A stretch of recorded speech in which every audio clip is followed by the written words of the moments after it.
we're going to attach the insulated pipe clamps. These come in two parts. First, snap the black rubber part around the pipe. Then slide the stainless steel clamp around the rubber. You'll need to slide the whole assembly over to the side to line up with the holes on the sleeve. Repeat on the other side.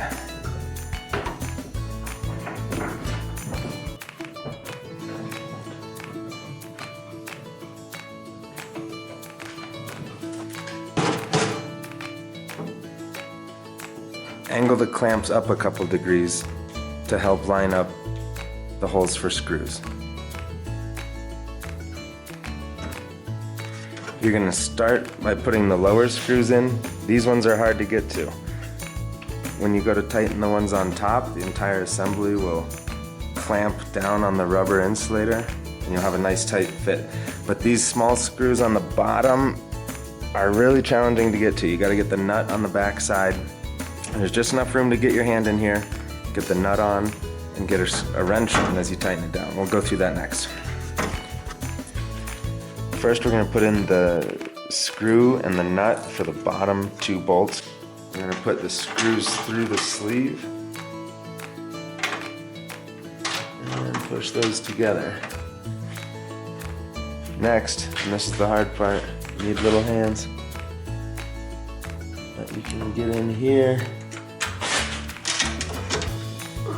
Let the clamp rotate a little bit and get your nut on the back.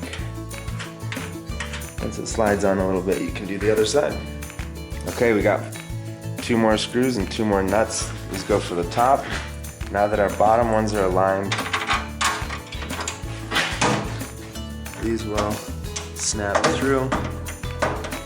We're going to be compressing the rubber, so you'll feel a little bit of resistance here. Just try to get the nut on a couple threads. We'll come back and tighten it down good at the end. We'll do both sides.